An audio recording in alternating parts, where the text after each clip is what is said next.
Esta grieta está picante, pero no vamos a continuar ahora con esa grieta porque tenemos una grieta verdadera, una grieta posta, la cual comentar, y lo vamos a hacer en el ¿Qué onda con? Del día de hoy.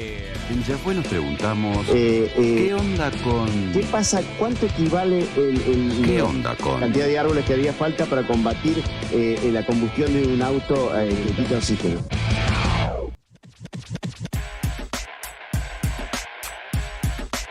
Efectivamente, es el ¿Qué onda con? Del día de hoy, muy veloz. Vamos a hacer un repaso histórico por estos 75 años de conflicto en Palestina e Israel. Más de 70 años de enfrentamientos que venimos teniendo. Y esto lo hacemos a partir de, bueno, la intensificación del conflicto en ese área, en esa zona. Efectivamente, ayer, por ejemplo, los bombardeos de Israel sobre Gaza provocaron 33 nuevas muertes. 33 personas asesinadas por el ejército israelí en la zona de Gaza, en la franja de Gaza, efectivamente. Bueno, la violencia, esta que estamos viviendo en este momento, que estamos viendo por la tele, sí, es una constante en este conflicto árabe-israelí desde el fin de la Segunda Guerra Mundial. Son casi 75 años siendo uno de los lugares más inestables del mundo. Así que vamos a rápido repasar un poquitito este conflicto. El avispero de Oriente Medio se agita de nuevo peligrosamente y es el momento de repasar históricamente qué es lo que pasaba en este conflicto. Bueno, se han sucedido en estas décadas, desde el año 48 para aquí, 47 me atrevo a decir para aquí, una infinidad de situaciones que han creado una situación de muy difícil solución, que es la que se vive ahora en esas zonas. Bueno, en el 47 hubo un primer paso en falso, fue el 9 de noviembre del año 1947 y la ONU aprobaba lo que se llamaba el Plan de Partición de Palestina. Sí, parece que estamos hablando de un queso, de una pizza, de una torta, pero no, estamos hablando de una nación como era la Palestina, que en aquel momento estaba bajo el mando, bajo la administración de Gran Bretaña. Era una de las tantas colonias británicas en el mundo, y la propuesta de las Naciones Unidas establecía que se creen dos estados en esa misma zona. Uno árabe-palestino y el otro judío. Debido a la significación religiosa que tiene toda esa zona, Jerusalén, más precisamente la zona de Jerusalén, que hoy es la capital, junto con Tel Aviv de Israel. Jerusalén y sus alrededores iban a quedar bajo un régimen internacional, es decir, la ONU iba a gobernar Jerusalén, mientras que para un costado, para el lado de Egipto, iba a ser Palestina y para el otro lado iba a ser Israel. Eso es lo que proponían en el año 47. ¿Qué pasó? Israel acepta ese plan de partición, pero no contó con la aprobación de los británicos. Los británicos no les parecía bueno y tampoco fue aceptado por los árabes, representados por Palestina en ese momento, y hubo un gran descontento de la comunidad árabe que tuvo como consecuencia un estallido tremendo de violencia, el primero en esa zona en la era moderna, que provocó más o menos 1000 muertes en un mes. De diciembre del 47 a enero del 48 murieron 1000 personas en estos enfrentamientos debido a la decisión de la ONU tras la Segunda Guerra Mundial de repartir ese territorio, teniendo en cuenta que, nada, en el 48 vencía el préstamo que tenía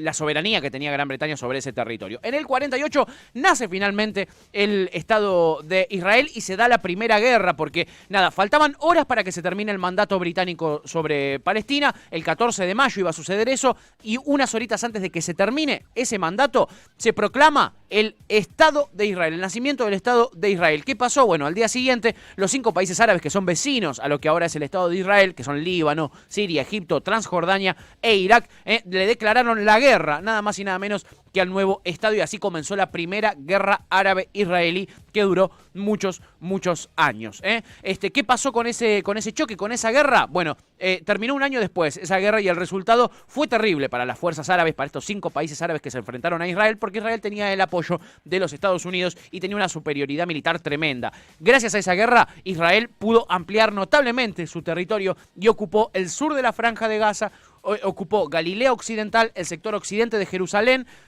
y más de medio millón de árabes se refugiaron en Gaza, en la parte que no estaba ocupada, y en Jordania. En fin, pasa el tiempo, Israel había ocupado muchísimos más territorios y en el 67 se lleva a cabo una famosa guerra, que es la Guerra de los 6 días, porque bueno, había escalado el nerviosismo en la zona, había ascendido un escalón más en el mes de junio de ese mismo año, después de que Egipto le exigiera a la ONU, a la Organización de Naciones Unidas, que se retiren todas las fuerzas que tenía la ONU de interposición en la península del Sinaí, que es un gran desierto, es un gran desierto que está allí. Bueno, ¿qué pasó? Los egipcios decían que había movimientos muy sospechosos allí y nada, Israel lo que hizo fue inmediatamente ante ese pedido en la ONU atacar la Fuerza Aérea egipcia y posteriormente atacó a Siria, otro de los países vecinos que estaban en contra de la ocupación israelí. La guerra entre Israel contra Egipto, Siria y Jordania, que luego se termina sumando a esa guerra, nada, se llamó la Guerra de los 6 días y fue una derrota fulminante para los países árabes. Fulminante. Las consecuencias territoriales fueron tremendas, al punto de que Israel le arrebató toda la península del Sinaí y la franja de Gaza a Egipto. Directamente enteras se las quedó Israel. Jerusalén también se lo quedó, entonces se quedó con todo Jerusalén y con Cisjordania, que se la arrebató a Jordania, otro de los países que se había involucrado. Hasta ahí ganó un montón de territorio más el Estado de Israel, sometiendo militarmente a sus vecinos países. En el 72 hubo un atentado que conmocionó al mundo, hay documentales con respecto a esto, y es el de los deportistas, ¿cómo se llama?, en los Juegos Olímpicos de Múnich, no sé si se acuerdan, pero ingresaron un grupo terrorista palestino llamado Septiembre Negro, entran a la Villa Olímpica en Múnich y matan a 11 miembros del equipo olímpico israelí, que los secuestraron y los asesinaron. Bueno, ¿esto qué pasó? Bueno, una reacción inmediata de Israel y de Estados Unidos, que bombardearon todas las sedes del OLP, que el OLP es este movimiento terrorista, en Siria y en Líbano. ¿Por qué es grave esto? Porque Israel decide atacar territorios soberanos, en un una clara declaración de guerra después de los poquitos años de paz que habían tenido. Es como que, viste, no sé, hay un movimiento terrorista acá en Argentina y hacemos un atentado en Múnich. Bueno, al país que atentamos agarra y nos bombardea la Argentina, ¿se entiende? Eso es lo que pasó y por eso fue tan grave, tan grave. En fin, incluso Israel movió el Mossad, que es su aparato de inteligencia, para que asesinen a dirigentes del Frente Popular de Liberación Palestina en Francia, en Chipre, en Grecia y en Italia. Como te digo, en países soberanos fueron a matar gente. En fin, después en 1973 se da la guerra de Yom Kippur. El 6 de octubre comenzó esa guerra. Una coalición de países árabes, obviamente liderada por Siria y por Egipto, atacó por sorpresa los altos del Golán en Israel, que es un territorio que había ganado Israel en esta guerra que dijimos recién, la guerra de los 6 días, aprovechando que estaban celebrando en Israel el Yom Kippur, que es la celebración más sagrada del judaísmo. Israel sufrió 3.000 bajas, pero al tener una prevalecencia militar tan fuerte por sobre sus rivales, provocó 9.000, es decir, 3 veces más de muertes en los países árabes. El Estado de Israel finalmente mantuvo Golán y mantuvo todo el Sinaí, pero por primera vez sintió un poquito de fuerza de sus enemigos en la zona, porque tuvo 3.000 bajas Israel, que era mucho, no venía teniendo eso. En el 79 se desarrolla la paz, se desata la paz entre Israel y Egipto, y esto generó muchísimo bardo. Estuvieron los acuerdos de Camp David en Estados Unidos, en Washington, el 27 de marzo, después de varios años de negociaciones entre Israel y Egipto. ¿Qué pasó en ese momento y por qué es llamativo? Bueno,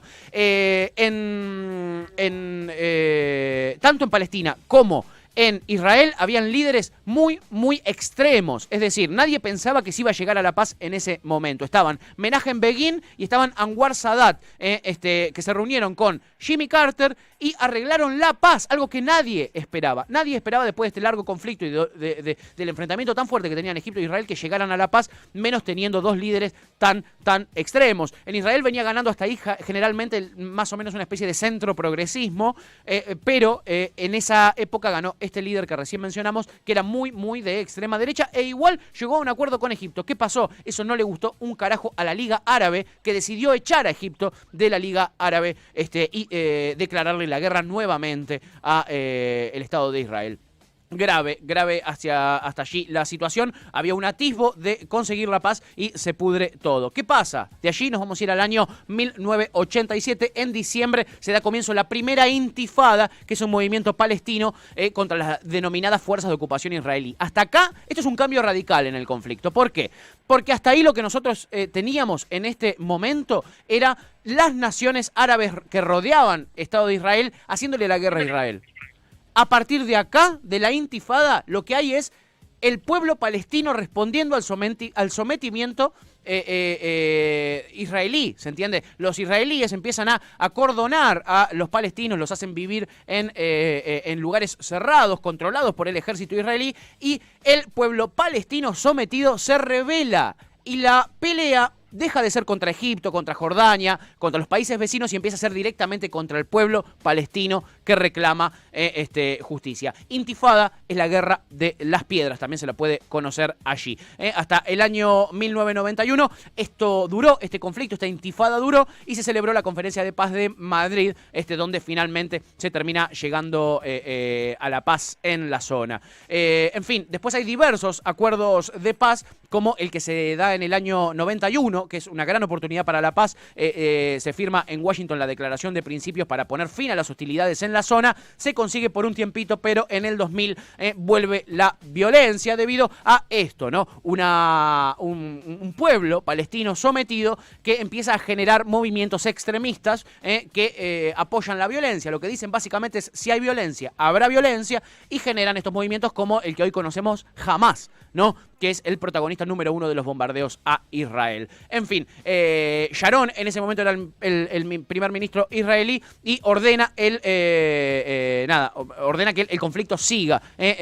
Así que nada, la cosa ahí se tensa un poquitito más y así es como llegamos al 2008, donde se anticipa que se pudre la cosa un poquito en la Franja de Gaza. Israel lanzó la operación Plomo Fundido. Es una operación muy heavy metal que se prolongó un mes y medio más o menos y que estuvo centrada en atacar las infraestructuras terroristas. ¿Cuáles eran las infraestructuras terroristas? Algunas infraestructuras terroristas, otras eran las infraestructuras del Estado, como están haciendo ahora Israel. No sé si vieron, pero en estos días Israel bombardeó edificios de prensa. El edificio de Al Jazeera, el edificio de Associated Press, que es una agencia internacional de prensa, y ahí es donde empezamos a tener esta complicación para poder describir cómo es la batalla, porque tantos unos como otros atacan a población civil que no tiene nada que ver con la guerra, y sigue este flagelo que no termina. Hoy seguimos con esa técnica, seguimos con estos problemas. En la segunda década de este siglo, del siglo XXI, siguió siendo testigo de incidentes muy violentos y la radicalización de las posturas de los diferentes ejecutivos, tanto palestinos como de Israel. En Israel comanda el señor Benjamín Netanyahu, que es un tipo muy, muy extremista que apoya su popularidad o su permanencia en el gobierno a partir de la violencia y del control militar de los palestinos. Entonces, lo único que podemos esperar es que se intensifiquen este tipo de conflictos, si no es que hay un cambio político considerable, sobre todo en el Estado de Israel. Pero la actualidad la analizaremos en otro momento. Acá hicimos un repaso de los diferentes conflictos que hoy nos traen a lo que está aquí. Esto arranca entre un conflicto con Israel y los países árabes vecinos. Termina siendo un conflicto entre Israel y el pueblo palestino sometido. En fin, ese es el qué onda con que les traje en el día de hoy. Espero que lo hayan disfrutado, cortito y al pie.